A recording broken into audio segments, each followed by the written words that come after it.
Registration காசை கையில் வச்சுட்டு வந்தால் கூட போதும். எலிஜிபிள் இருந்தால் நம்ம 100% லோன் பண்ணி 100% லோன் இருக்குது 100% இருக்குது. ஆனால் கஸ்டமருக்கு எலிஜிபிள் இருக்கணும், அவங்க ப்ரொஃபைல் நல்லா இருக்கணும். நாங்கள் இங்கே ஆல்ரெடி இருந்தோம் திருநின்ற ஊரில். அங்கே இந்த ஏரியாவை பற்றி நல்லா தெரியும். இங்கே சார் பிளாட் போட்டிருந்தாங்க. அங்கே வந்து பார்த்தோம், எங்களுக்கு பிளாட் பிடிச்சிருந்தது. அதனால் இன்றைக்கி புக் பண்ணிட்டோம்.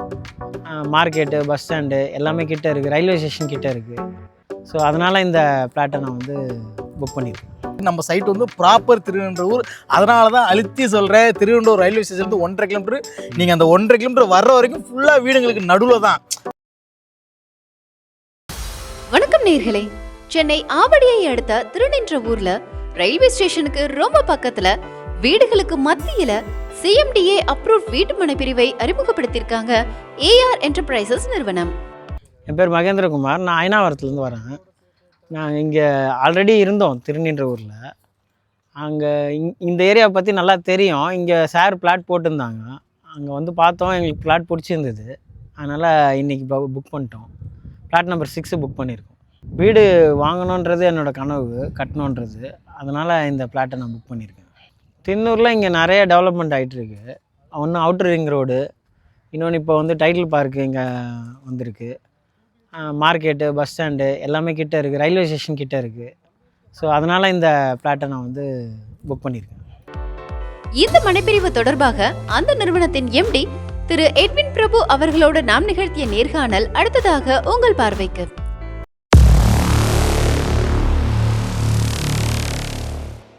திருநின்றவூரில் ஊருக்குள்ளேயே சைட் போட்டிருக்கீங்க. 4 பக்கம் ஃபுல்லாக வீடுகளாகவே இருக்குது. நம்ம சைட்டு கரெக்டாக எங்கே இருக்குது? இது நம்ம சைட் வந்து கரெக்டாக வந்து பார்த்தீங்கன்னா சென்னையிலேருந்து வர்றவங்க, அதாவது ட்ரெயினில் வந்தாங்கன்னா திருவெண்டூர் ஸ்டேஷனில் இறங்கி அப்படியே லெஃப்ட் சைடு வந்தீங்கன்னா கரெக்டாக 1.5 கிலோமீட்டரில் நம்ம துவாரகா என்ட்ரியில் வந்து லொக்கேட் ஆயிருக்கு. ஓ, ரயில்வே ஸ்டேஷன் கரெக்டாக 1.5 கிலோமீட்டர் தான். 1.5 கிலோமீட்டர் தான். Bus stand? பஸ் ஸ்டாண்டும் அதே சேம் பக்கத்தில் தான் இருக்குது. சரி. ஒரு ரெண்டுமே வந்து கரெக்டாக 1.5 கிலோமீட்டர் தான். இது வந்து ப்ராப்பர் திருவெண்டூர். அதில் ஜென்ரலாக எல்லாரும் நினைப்பாங்க திருவெண்டூர்னு சொல்லிட்டு கண்டிப்பாக ஒரு 4 கிலோமீட்டர் 5 கிலோமீட்டர் தள்ளி கூட்டு போவாங்க, லோன்லியாக இருக்கும். ஆமாம், வீடே இருக்காது, புதுசாக லேஅவுட் போட்டிருப்பாங்க. அந்த மாதிரி கிடையாது. நம்ம சைட் வந்து ப்ராப்பர் திருவெண்டூர். அதனால தான் அழுத்தி சொல்கிறேன், திருவெண்டூர் ரயில்வே ஸ்டேஷன் 1.5 கிலோமீட்டர். நீங்கள் அந்த 1.5 கிலோமீட்டர் வர்ற வரைக்கும் ஃபுல்லாக வீடுங்களுக்கு நடுவில் தான். நீங்கள் ஃபஸ்ட்டு சொன்னீங்க பார்த்தீங்களா, ஃபுல்லாக சுற்றி வீடுங்களுக்கு நடுவில். அதே மாதிரி தான் நம்ம ஸ்ரீலங்கா எப்படி இருக்கும், 4 பக்கமும் தண்ணிக்கு நடுவில் இருந்த மாதிரி இருக்கும். அதே மாதிரி தான் 4 பக்கம் ஃபுல்லாக வீடு. அந்த பக்கம் பார்த்தீங்கன்னா வசந்த நகர், இந்த பக்கம் லட்சுமி நாராயண நகர், இந்த பக்கம் திருவிக நகர் எக்ஸ்டென்ஷன், இந்த பக்கம் ஏஜிஆர் டெம்பிள் சிட்டி. இதுக்கு நடுவில் தான் நம்ம ஒரு 5 ஏக்கர் 19 சென்ட் பர்ச்சேஸ் பண்ணி லேஅவுட் போட்டுட்ருக்கோம். ஃபஸ்ட்டு வந்து பார்த்தீங்கன்னா 2.5 ஏக்கர் நம்ம டெவலப் பண்ணியிருக்கோம். சரி. பிளாட் சைஸ் சொல்லுங்களா, என்னென்ன பிளாட்டு அப்ரூவ் சொல்லுங்க. இது வந்து CMDA direct CMDA approval, RERA அப்ரூவலும் வாங்கியிருக்கோம். ஸோ வந்து பார்த்தீங்கன்னா பிளாட் வந்து மினிமம் வந்து பார்த்தீங்கன்னா இல்லை 600 ஸ்கொயர் ஃபீட்லேருந்து 1300 ஸ்கொயர் ஃபீட் வரைக்கும் இருக்குது. சரி. ஃபேஸிங் ஆல் இருக்கு இல்லையா? இல்லை, இன்னைக்கு பொறுத்த வரைக்கும், அதாவது இப்போ பொறுத்த வரைக்கும் உங்களுக்கு எல்லா ஃபேஸிங்லேயும் அவைலபிள் இருக்குது. கார்னர் இருக்குது, எல்லாம் கார்னர் இருக்குது, ஈஸ்ட்டு சவுத்து நார்த் எல்லாமே இருக்குது. எல்லா ஃபேஸிங்லேயும் இன்னைக்கு இருக்குது, ரேஞ்சுக்கு அவைலபிள் இருக்குது. சரி. சைட்டில் வந்து ஒர்க் வேகமாக போயிட்டு இருக்குது. ரோடு போட போகிறீங்க இல்லையா? ஆமாம். சைட்டு என்னைக்கு லான்ச் பண்ண போகிறீங்க? ஸோ லான்ச்சிங் வந்து ஆல்மோஸ்ட் எனக்கு தெரிஞ்சு 20ஆம் தேதி இருக்கும், 20th லான்ச்சிங் இருக்கும். ஸோ வந்து பார்த்தீங்கன்னா தார் மட்டும் தான் பெண்டிங். ஆல்மோஸ்ட் நீங்கள் பார்த்துருப்பீங்க. என்னென்ன அம்யூனிட்டிஸ்னு வந்து இப்போ சொல்லிடுறேன் நான். ஃபர்ஸ்ட் வந்து நம்ம என்ட்ரன்ஸில் நீங்கள் வந்தீங்கல்ல, ஃபேஸ் 1 ஃபேஸ் 2 என்ட்ரன்ஸ். ஆமாம். ஸோ அதில் வந்து பார்த்தீங்கன்னா கிராண்ட் ஆர்ச் போட்டுறோம்.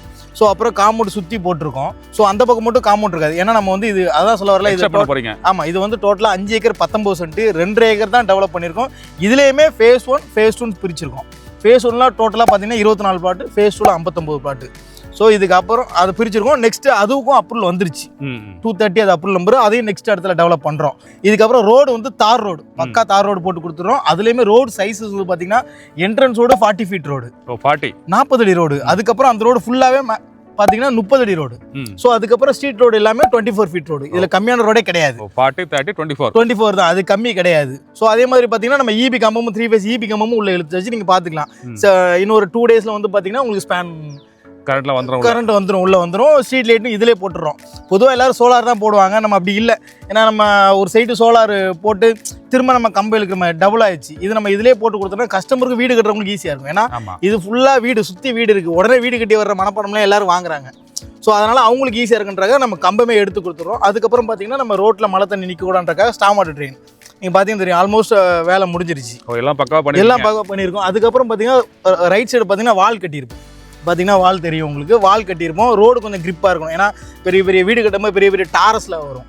ஆமாம். ஸோ அப்போ வந்து ரோடு டேமேஜ் ஆகிடக்கூடாதுன்றக்காக வால் கட்டிடுறோம். அதே மாதிரி செடியை வச்சு கொடுத்துருவோம். நம்ம சைட்டு வந்து கரெக்டாக வந்து வீடுகளை பற்றிலாம் போட்டிருக்கீங்க, உடனே வீடு கட்டலாம். இங்கே வந்து ப்ரைஸு லேண்டு எவ்வளோ கொடுக்குறீங்க, வீட்டோட ப்ரைஸ் என்ன?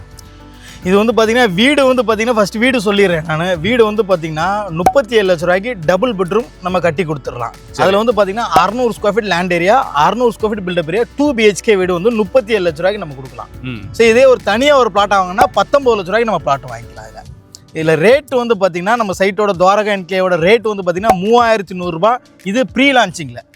ஸோ இப்போ நம்ம லான்ச்சிங் பண்ணதுக்கப்புறம் 3200 ரூபா செல்லிங் ரேட். அதையும் சொல்லிடுறேன். முன்னாடியே வந்தால் 3100 ரூபாய் வாங்கிக்கலாம். சரி சரி, 100 ரூபா சேவ் பண்ணிக்கலாம். இப்போ கண்டிப்பா ஒரு கஸ்டமர் நம்ம சைட்ல இன்னைக்கு பிளாட் வாங்குறாங்க, சரி, அடுத்த வருஷம் இதே நாள் வரும்போது எந்த அளவுக்கு ஒரு growth எதிர்பார்க்கலாம்? ஒன்றும் இல்லைங்க. நம்ம இந்த இடம் வாங்கியிருக்கோம்ல, இதுவும் நம்ம கேரளாக்காரர்கிட்ட இருந்தால் ஒருத்தர் நம்ம சேல்டீடாக பண்ணி பண்ணுறோம். மற்றவங்களும் டைமிங் வாங்குவாங்க, இல்லை அப்படின்னா பவர் வாங்கி தான் பண்ணுவாங்க. சேல்டீடாக பண்ணி வாங்கிட்டோம். இதே லேண்ட் ஓனர் தான் நம்ம அந்த பாருங்க ஆப்போசிட்ல இது லட்சுமி நாராயண நகர் ஃபுல்லாக நான் பண்ணது தான். இதே லேண்ட் ஓனர் வாங்கி தான் நம்ம லே அவுட் போட்டு பண்ணோம். அதில் எல்லா வீடுமே நம்ம தான் கட்டி கொடுத்துருக்கோம். 3 வருஷம் ஆகுது.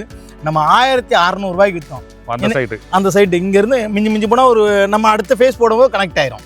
ஸோ கனெக்ட் அது வந்து நம்ம 1600 ரூபாய் போட்டோம். இன்னைக்கு நம்ம சைட்டில் என்ன ரேட் போட்டுட்டு இருக்கோம் பாருங்க, 3100 ரூபா. அப்படியே double of the cost. So இதுவே வந்து அப்ரிசியேஷனுக்கு வந்து ஒரு பெரிய ஒரு விஷயம். இதையும் விட உங்களுக்கு வந்து நல்லா ஃபேமஸ், அதாவது 108 திவ்ய உண்டு. அந்த பெருமாள் கோயில், சிவன் கோயில் இருக்கு. நம்ம சைட்டை தாண்டி தான் போகணும். அதுக்கெல்லாம் முன்னாடியே நம்ம அந்த கோயில் எவ்வளோ தூரம் இருந்து? இங்கேருந்து மிஞ்சி போனால் ஒரு 1 கிலோமீட்டருக்குள்ளே தான் இருக்கும். ஒரு 1 கிலோமீட்டர் வந்துன்னு வச்சுக்கலாம். ஏன்னா 1 கிலோமீட்டருக்கு முன்னாடியே இருக்கும், கோயிலுக்குலாம் முன்னாடி. ஸோ ஏன்னா எல்லாருக்குமே தெரியும் திருநெல்வேலி அப்படின்னா அந்த கோயில் எல்லாருக்குமே தெரியும். அந்த கோயிலுக்குலாம் போக வேண்டாம். ஏன்னா நம்ம ஸ்டேஷன்லேருந்து லெஃப்ட் சைடுனோடனே பெருமாள் கோயில் தாண்டியான்னு கேட்பாங்க. சரி, நம்ம பெருமாள் கோயிலுக்குலாம் முன்னாடியே ரயில்வே ஸ்டேஷன் பக்கத்துல இருக்குது. ஆமாம், பக்கத்துலேயே இருக்குது. அதையும் நான் தெளிவாக சொல்லிடுறேன். நம்ம சைட்லேருந்து அவுட்டர் ரிங் ரோடு எவ்வளோ தூரம்? நம்ம சைட்டு வந்து பார்த்தீங்கன்னா outer ring road 2 outer ring road இருக்குது. அதையும் சொல்லிடுறேன். இப்போ வந்து திருப்பதி பைபாஸ் சொல்லுவாங்க. ஆமாம், புதுசாக போடுறாங்க. ஆமாம், அந்த பைபாஸ் வந்து பார்த்தீங்கன்னா நம்ம சைட்லேருந்து அதான் ஒன்றும் இல்லை, அது திருவள்ளூர் ஜங்ஷன் தான் அந்த பைபாஸ் கனெக்ட் ஆகுது. இப்போ வேப்பம்பட்டு வரைக்கும் முடிச்சிட்டாங்க. அதுக்கப்புறம் நம்ம இங்கேருந்து சென்ட் கிளார் ஸ்கூல் பார்க்கும் போகிற வழியில் இருக்குது பார்த்தீங்களா? ஸோ அந்த சென்ட் கிளார் ஸ்கூல் வரைக்கும் அதுலேருந்து முடிஞ்சிருச்சு. இந்த பிட்டு நம்ம திருவள்ளூர் ஜங்ஷன் ரொம்ப பெரிய ஜங்ஷன், எல்லாமே இருக்கும். இங்கே நகை கடை, சத்யா எல்லாமே இருக்கும். ஸோ அது வந்து கொஞ்சம் 2 தடவை நோட்டீஸ் கொடுத்துட்டாங்க. இன்னும் அங்கே இடிச்சிட்டாங்கன்னா இந்த ரோடு கனெக்ட் ஆயிரும், பக்கவாயிரும். அது ஒரு ரீச். அதுக்கப்புறம் பார்த்தீங்கன்னா நம்ம சென்னை அவுட்டர் ரிங் ரோடு. இப்போ ஏறினீங்கன்னா லெஃப்ட் சைடு பார்த்தீங்கன்னா எண்ணூரில் போய் இறங்கிக்கலாம், ரைட் சைடு வண்டலூர் இறங்கிக்கலாம். லெஃப்ட்ல போனால் நீங்கள் மாதவரம் GNT ரோட கனெக்ட் பண்ணுற பஸ் ஸ்டாண்டு. அதே நீங்கள் ரைட்டில் போனீங்க அப்படின்னா பூந்தமல்லி குத்தப்பாங்க போய்க்கலாம். அப்படியே ஸ்ட்ரெயிட்டாக போயிருங்கன்னா கிளம்பக்க இறங்கலாம். அவுட்டர் ரிங் ரோடு நம்ம சைட்லேருந்து மிஞ்சி போனால் ஒரு 3.5 4 கிலோமீட்டர்ஸ்குள்ளே தான். ஸோ ஒரு 5 நிமிஷம் ட்ராவலிங் டைமில் ரீச் ஆயிடலாம். சரி, நம்ம சைட்டுக்கு பக்கத்தில் பஸ் ஸ்டாப் எங்கே இருக்குது? நம்ம சைட்டுக்கு பதில் நீங்கள் வந்தீங்கல்ல, ஆக்சுவலாக நம்ம ஸ்டேஷன்லேருந்து இறங்கி லெஃப்ட்டில் ஒரு 600 மீட்டர் வந்தீங்கல்ல, 600 மீட்டர் ரைட் லெஃப்ட் சைடில் ஒரு பெரிய டேங்க் இருந்திருக்கும். எம்ஜிஆர் மணிமண்டபம்னு சொல்லுவாங்க. அதுதான் பஸ் ஸ்டாப். பஸ் வந்து அடிக்கடி வருமா? எப்படி ஃப்ரீக்வன்சியாக பஸ் இருக்குது நம்மளுக்கு. ஆக்சுவலாக இங்கேருந்து திருவள்ளூர் ஸ்டேஷன்லேருந்து டேரெக்டாக நம்மளுக்கு வந்து பூந்தமல்லிக்கு ரெகுலராக பஸ் இருக்குது. எவ்ரி 20 மினிட்ஸ்க்கு ஒரு பஸ் இருக்குது. அதை விட்டிங்கன்னா உங்களுக்கு சேரட்டாக ஃப்ரீக்வன்சியாக இருக்குது. இல்லை அப்படின்னா இதுக்கப்புறம்னா நீங்கள் அந்த ஒரு விஷயம் இருக்காது. ஏன்னா மெட்ரோ ஸ்டேஷன் ஸ்டார்ட் பண்ணுறாங்க. ஸோ மெட்ரோ வரப்போகுது. ஆமாம், நம்ம நெமிலிச்சேரி ரவுண்டான வரைக்கும் பட்டாயபுரம், நம்ம சைட்லேருந்து பட்டாயபுரம் ஐடி பார்க் இருக்குது. ஆமாம், இங்கேருந்து ஒரு 5லேருந்து ஒரு 10 நிமிஷம் ட்ராவலிங் டைமில் நம்ம ரீச் ஆகலாம். மிஞ்சி போனால் ஒரு 6 கிலோமீட்டர் இருக்குன்னு வச்சுக்காங்களேன். ஸோ அந்த பட்டாயபுரம் வரைக்கும் கனெக்ட் பண்ணுற மெட்ரோ ஸ்டேஷன் வந்து ஒர்க்கு ஸ்டார்ட் பண்ணுறாங்க. Koyambedu to Pattabiram metro. அது வந்து நெமிலிச்சேரி ரவுண்டான வரைக்கும் வருது இப்போதைக்கு. ஸோ திருநெல்வேலியிலேருந்து என்ன பண்ணியிருக்காங்கன்னா மனு கொடுத்துருக்காங்க எல்லாருமே. எனக்கு திருநெல்வேலி வரைக்கும் கொஞ்சம் கனெக்ட் பண்ணியிருக்காங்க. மெட்ரோ வேணும்னு, இங்கே மெட்ரோ வேணும்னு கனெக்ட் பண்ணியிருக்காங்க. ஏன்னா மனு கொடுத்தாச்சு. ஏன்னா திருநெல்வேலி CMD லிமிட் எண்டுங்க. அது வரைக்கும் கொடுத்தாங்க. அது வரைக்கும் வந்துட்டாங்கன்னா இன்னும் சூப்பராக இருக்கும். அது ஒரு பெரிய அப்ரிசியேஷன் இருக்குது. அதுக்கப்புறம் உங்களுக்கு பட்டாயபுரம் டைட்டில் பார்க் வந்துருச்சு. அது ஒரு பெரிய அப்ரிசியேஷன். ஸோ சரௌண்டிங்கில் அப்ரிசியேஷன் பயங்கரமாக இருக்குது. ஏன்னா நான் திருநெல்வேலியில் தான் இருக்கேன். நான் 700 நீங்கள் லே அவுட் போட்டுருக்கேன். எனக்கு 3100 வந்து நிற்கிறேன். அப்போ எந்த அளவுக்கு அப்ரிசியேஷன் பார்த்துக்கோங்க. நானே சாட்சி இதுக்கு. சரி சரி, நம்ம சைட்டுக்கு பக்கத்தில் என்னென்ன ஸ்கூல் காலேஜ் தான் இருக்குது?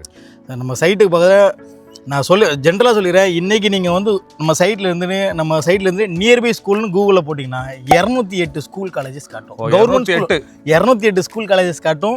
நம்ம சைட்லேருந்து நீங்கள் கூகுளில் ஓப்பன் பண்ணாலே வரிசையாக காட்டும் உங்களுக்கு. கவர்மெண்ட் ஸ்கூலோட சேர்த்து சொல்கிறேன், சரிங்களா? ஸோ இருந்தாலும் பக்கத்தில் ரொம்ப ஈஸி ரீச்ன்றதை சொல்கிறேன். வரப்போகிற ஸ்கூலை ஃபஸ்ட்டு சொல்லிடுறேன். இங்கேருந்து அதில் ஒரு போர்டு தெரியுதா? இந்த இடம் விற்பனைக்கு இல்லைன்னு போட்டிருக்கான். ஆமாம், அது வந்து நம்ம சந்தோஷ் சூப்பர் மார்க்கெட் வந்து பெரம்பூரில் இருக்காங்க, அண்ணாநகர்லேயே இருக்குது. அவங்க வந்து இங்கே ஸ்கூல் கட்டுறாங்க. ஓ ஸ்கூல் வரப்போகுது ஃபியூச்சர்ல. ஆமாம் 2 வருஷத்துல ஸ்கூல் அங்கே இருக்கும். கரெக்டாக 100 மீட்டர் தான் இருக்கும். 100 மீட்டர் கூட இருக்காது, ஒரு 5 பிளாட் டிஸ்டன்ஸ் இருக்கும், அவ்வளோதான். ஸோ வந்து ஏன்னா நாங்கள் ஃபர்ஸ்ட் எடுத்தோம் அதான் லே அவுட்டுக்காக பேச போகும்போது நான் ஸ்கூலுக்கு அப்ரூவல் வாங்கிட்டேன்னு சொல்லிட்டாங்க. ஸோ அதில் ஒரு ஸ்கூல் ஸ்கூல் வரப்போகுது. இதை விட்டிங்கன்னா நம்ம வேலம்மாள் ஸ்கூல் காலேஜஸ் இருக்குல்ல, அவங்க வந்து ஒரு 80 ஏக்கர் பர்ச்சேஸ் பண்ணிருக்காங்க ராஜாங்குப்பன்ற இடத்துல. அது முன்னாடி சேம்பரா இருந்தது, அதை பர்ச்சேஸ் பண்ணாங்க. அது வந்து காலேஜ் கட்டுறாங்க. ஓ நியூ வேலம்மாள் காலேஜ் வரப்போகுது. இது வந்து அப்கமிங். இப்போ இருக்கிறது ஸ்கூலு இங்கேருந்து கரெக்டாக ஒரு 600 மீட்டர் போனீங்கன்னா ஆக்ஸ்போர்டு மெட்ரிகுலேஷன் ஸ்கூல் இருக்குது. ஏன் மெட்ரிகுலேஷன் ஸ்கூலுன்னு சொன்னோன்னா ஆக்ஸ்போர்டு சிபிஎஸ்சி ஸ்கூலும் இருக்குது. அது இங்கேருந்து கரெக்டாக ஒரு 1.5 கிலோமீட்டர் வரும் நம்ம சைட்லேருந்து ஆக்ஸ்போர்ட் ஸ்கூலு. ஸோ அந்த ஸ்கூல் இருக்குது. அதை விட்டிங்கன்னா உங்களுக்கு வந்து grace park convent CBSE school matriculation school ரெண்டுமே இருக்குது. இங்கேருந்து கரெக்டாக ஒரு 900 மீட்டர், 1 கிலோமீட்டர் கூட கிடையாது, அப்படியே நடந்து கூட போகலாம். ஸோ அது வந்து இப்போ ஜெயா காலேஜ் வேண்டாங்க. அதுக்கப்புறம் ஜெயா ஸ்கூலு. இப்போ அதுக்கப்புறம் பார்த்தீங்கன்னா நீங்கள் ஃப்ளைஓவர் ஏரி தானே வந்தீங்க, பெரம்பூர் சீனியர்ஸில் ஃப்ளைஓவர் ஏர் இடத்துல ரைட் சைடில் பார்த்தீங்கன்னா ரவீந்திர பாரதி ஸ்கூல் போட்டிருப்பாங்க. இந்த வருஷத்துலேருந்து அது ஓப்பனு. சரி காலேஜ் உங்களுக்கு பார்த்தீங்கன்னா உங்களுக்கு ஜெயா காலேஜ் இருக்குது. இங்கேருந்து மிஞ்சிமான ஒரு 5 நிமிஷம் கூட ட்ராவலிங் டைம் கிடையாது. அவங்கள்ட்ட எல்லா காலேஜுமே இருக்குது. ஃபார்மா காலேஜ்லேருந்து பிஎட் காலேஜ்லேருந்து ஆர்ட்ஸ் காலேஜ்லேருந்து அவங்களும் ஒரு சிபிஎஸ்சி ஸ்கூல் இருக்குது. ஸோ ஸ்கூல் வந்து ஸ்கூல் காலேஜஸ்க்கு திருவனந்தபுரத்தில் பஞ்சமே கிடையாது. சரி, நம்ம சைட்டில் வந்து ஒரு பிளாட் மினிமம் சைஸ் பிளாட் வந்து என்ன ப்ரைஸ் வருது? 19 லட்ச ரூபாய்க்கு இதில் ஒரு பிளாட் கொடுத்துடலாம். சரி, அந்த பிளாட் வாங்க டவுன் பேமெண்ட் எவ்வளோ தேவைப்படும்? நீங்கள் ஆக்சுவலாக என்ன நான் டவுன் பேமெண்ட்னா நான் ஒரு விஷயத்த சொல்லிடுறேன். இப்போ நம்ம சைட்டில் ஒரு 3 விதமான கஸ்டமர் வருவாங்க. ஏன்னா என்கிட்ட கேஷ் இருக்குது, நான் ஃபுல்லாகவே கேஷில் போய்க்கிறேன். அதாவது என் அக்கௌண்ட்டில் இருக்குது, நான் ஃபுல்லாகவே அந்த அக்கௌண்ட்டில் வச்சு காசை பண்ணிக்கிறேன், லோன் எதுவும் போக வேண்டாம். அந்த மாதிரி கஸ்டமர் நம்மகிட்ட வருவாங்க, அதுக்கும் பண்ணி கொடுத்துடலாம். இல்லை என் கையில் வந்து ஒரு 75% இருக்குது. ஸோ எனக்கு ஒரு 25% இருக்குது, எனக்கு 75% வந்து லோன் வேணாலும் அவங்களுக்கும் பண்ணி கொடுத்துலாம்.